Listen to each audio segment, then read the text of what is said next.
Top Congo FM, toujours imité, jamais égalé. Économique, naturel, et que nous accompagnons et accompagnerons dans la durée. Vous pouvez compter sur la détermination de la France. Merci beaucoup, Président. Merci beaucoup, Monsieur le Président, cher Emmanuel. Merci d'abord pour l'accueil qui me rend un peu jaloux, parce que à Kinshasa, on n'avait pas fait pareil. Là, je crois que la France nous a battus, donc nous avons une revanche à prendre. Et donc, vous êtes cordialement à nouveau invités en République démocratique du Congo, chers amis. Merci également, je crois que le Président a tout dit, je ne vais pas revenir sur les détails de nos discussions, mais ce qui a le plus retenu mon attention, c'est l'engagement encore plus grand de la France aux côtés du peuple congolais, surtout dans ce que nous subissons comme guerre injuste qui nous est imposée par le Rwanda, qui soutient le M23. Et je pense que avec les discussions qu'on a eues aujourd'hui, une lueur d'espoir pointe à l'horizon. On peut compter, je peux le dire, c'est un risque que je prends, mais je l'assume. On peut dire qu'on peut compter sur la France qui sera à nos côtés pour trouver cette paix.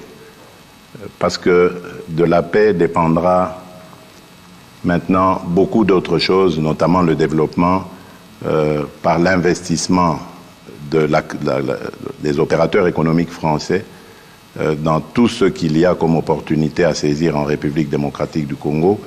Ici, on a parlé des minerais critiques, mais on a également parlé des infrastructures et principalement du grand projet d'Inga, ce projet qui me tient à cœur et qui a beaucoup d'intérêt manifesté en ce moment.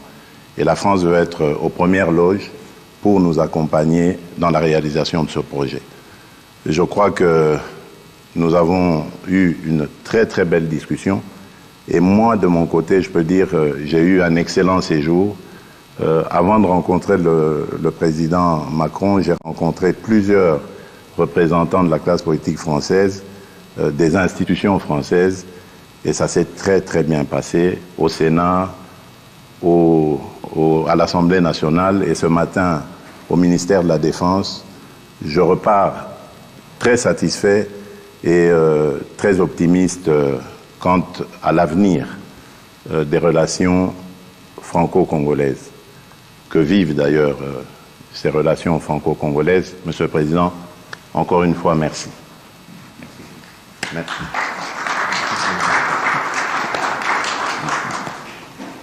On va prendre, je crois, 2 questions. Bonjour, messieurs les présidents. Alors, excusez-moi, mais nous, on a un train de retard, on n'a pas participé au dîner. Alors, je voudrais commencer par parler de cette guerre. Tout commence au génocide rwandais. La France a beaucoup à se reprocher. Le président Macron l'a dit et redit. Ce serait peut-être l'occasion de lever ou de déclassifier les documents toujours secrets pour savoir ce que l'on a exactement à se reprocher. Alors aujourd'hui, la guerre continue et des sanctions sont demandées par la République démocratique du Congo. Ma première question, c'est est-ce que cela a toujours été ou est toujours à l'ordre du jour ? Je vous avais déjà posé la question l'année dernière, ici. Ça, c'est pour le président Macron. J'ai une question pour le président Tshisekedi. Le président Sarkozy, c'était il y a beaucoup plus longtemps, avait parlé d'exploitation commune des ressources de la sous-région. Jusqu'où n'irez-vous pas pour obtenir la paix ? Est-ce que avoir cette paix, pour vous, aura aussi le prix de concession demandé par d'autres pays, et particulièrement le Rwanda ? Je vous remercie. Sur les sujets, merci beaucoup pour votre question, sur les sujets mémoriels que vous avez évoqués,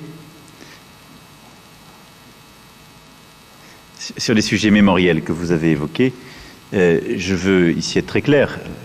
Il y a un exercice inédit pas simplement de transparence, mais scientifique qui a été conduit à ma demande. J'ai mandaté le professeur Nucléaire avec toute une commission d'experts reconnus, indépendants, qui, pendant de longs mois, ont fait un travail sur la base duquel j'ai prononcé le discours de 2021, qui est le seul discours et les seuls mots qui ont autorité en la matière. Il y a ensuite un travail historique et historiographique qui se poursuit, et tout a été mis à disposition avec un dialogue et d'ailleurs même un changement de nos règles à la lumière de ces demandes. Donc je vous renvoie là aux travaux de la commission Duclerc, à mon discours de mai 2021 sur ce sujet. Maintenant, je parle d'avenir. Sur la situation, notre volonté, c'est de la régler d'un point de vue militaire, sécuritaire et d'un point de vue politique, car tout se tient. Et vous avez raison, la situation que connaît l'Est de la RDC étant enquistée au fond depuis 3 décennies, et certains ont pris des habitudes, il faut bien le dire, et elle suppose d'avoir une réponse à l'égard de tous les groupes armés. C'est pourquoi je vais ici être très clair, puisque vous m'interrogez de manière générique sur la question des sanctions. La France, d'abord, a condamné publiquement les agissements rwandais à l'est de la RDC, et ce, à plusieurs reprises depuis la fin 2022. Nous avons aussi pris des sanctions. Au niveau européen, c'est parce que la France a plaidé, justement, pour le renforcement du régime en vigueur en décembre 2022, que des mesures restrictives individuelles inédites ont été prises, 6 mois plus tard, à l'encontre des groupes armés congolais M23 et FDLR, et d'un officier rwandais impliqué sur le terrain, au Nord Kivu.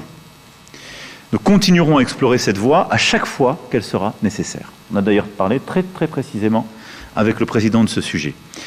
Pour le moment, nous considérons que, d'abord, on continuera à apporter des sanctions comme ça individuelles et ciblées en fonction des évolutions sur le terrain. Notre priorité, elle est à l'action DDR à l'égard de tous les groupes armés, réimplication des forces régionales onusiennes reconnues et acceptées par la RDC sur son sol, et avec un travail et des engagements que nous demandons au Rwanda. Et ce faisant, nous pensons que le dialogue et la recherche de la solution diplomatique et sécuritaire est plus efficace à ce jour. Mais rien ne doit être exclu, et nous ferons tout ce qui est utile à chaque étape, comme nous l'avons fait tous ces derniers mois et ces dernières années. Oui. Ce qu'avait dit le président Sarkozy il y a quelques années était peut-être sujet à débat en ce moment-là, mais je pense que beaucoup d'eau a coulé sous les ponts depuis lors. Et aujourd'hui, la situation est totalement différente. Je suis moi-même témoin vivant de ce que je vais dire. Lorsque je suis arrivé à la tête de ce pays, j'ai tendu la main à tous nos voisins. J'ai fait le tour, on en a 9, je les ai tous vus, particulièrement le Rwanda et l'Ouganda, pour tirer un trait sur nos tensions du passé. Et nous avons expérimenté ce dont avait parlé le président Sarkozy, c'est-à-dire cette coopération sur des projets, des joint ventures, une coopération qui allait mettre ensemble nos pays et déboucher sur le bien-être de nos populations. Mais j'ai été payé en monnaie de singe. Je ne vous l'apprends pas. Vous le savez, nous avons été poignardés dans le dos par le Rwanda qui, au lieu de se contenter de cette proposition que je faisais, qui allait garantir une transparence dans nos échanges et garantir aussi le principe gagnant-gagnant dans cette collaboration, ils ont préféré continuer ce trafic illicite qu'ils mènent sur le sang du peuple congolais. Et cela me rend donc plus réfractaire à l'idée de pouvoir rééditer cette expérience. En tout cas, du moins, tant que sera à la tête de ce pays le président Kagame.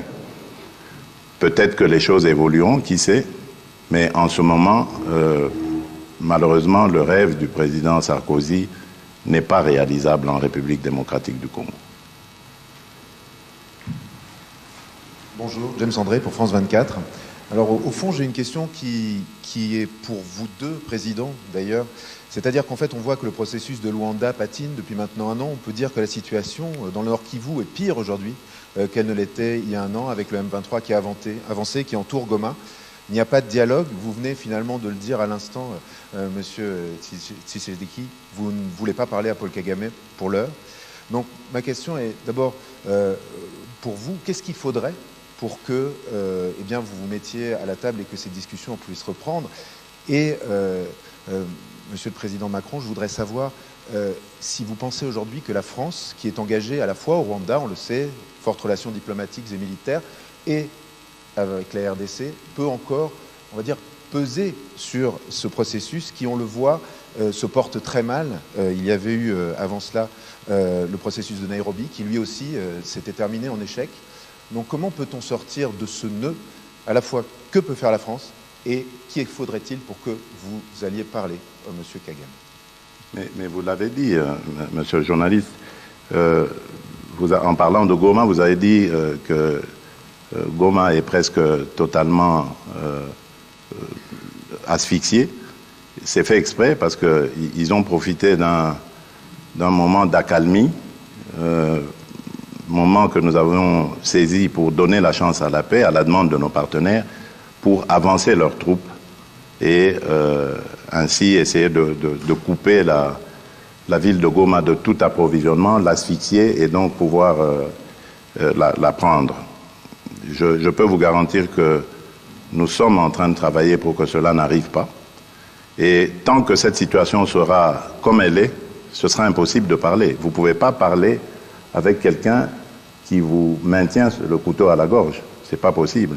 Donc, vous avez compris, pour avoir l'éventualité ou la possibilité de discussion, il faut que la situation évolue, c'est-à-dire il faut que l'armée rwandaise qui actuellement se trouve sur le sol de mon pays et non le M23, parce que le M23 c'est une coquille vide que le Rwanda brandit, il faut que l'armée rwandaise ait quitté le sol congolais. Alors à ce moment-là, oui, ce sera possible de discuter, mais discuter pour désormais s'entendre sur le fait que le Rwanda n'a plus rien à venir faire en République démocratique du Congo au niveau militaire.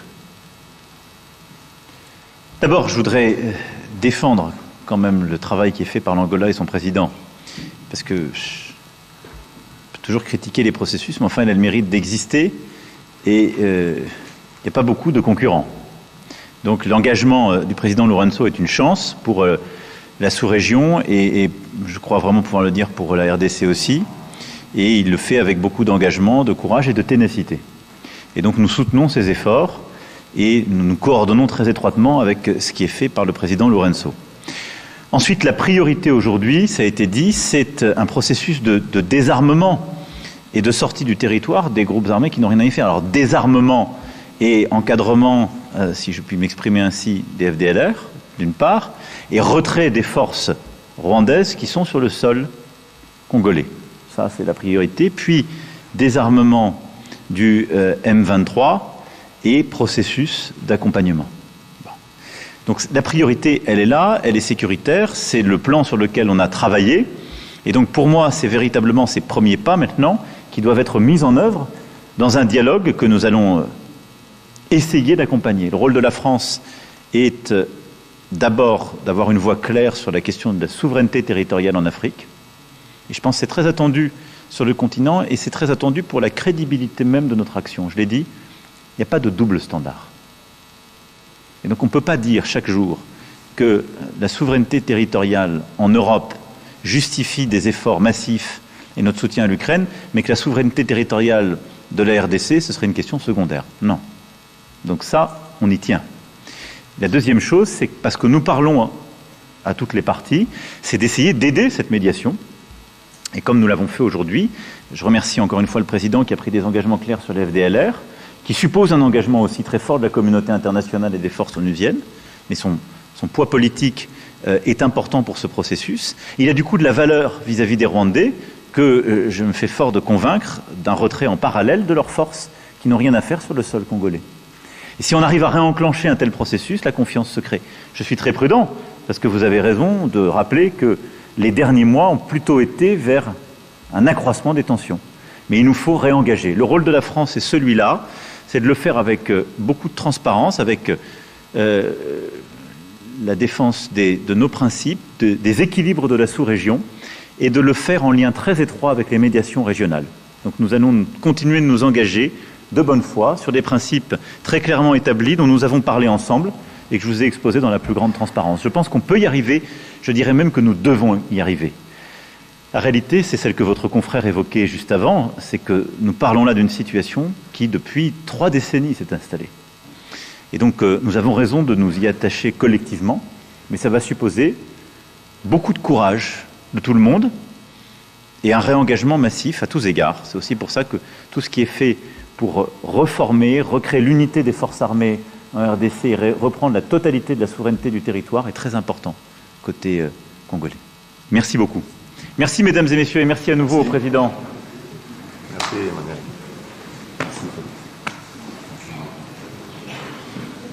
On a exactement.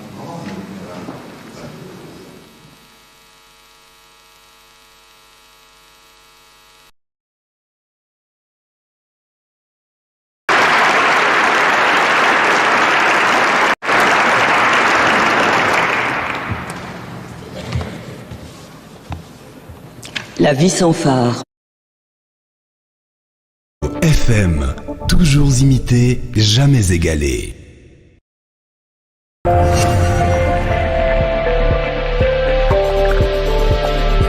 Top Congo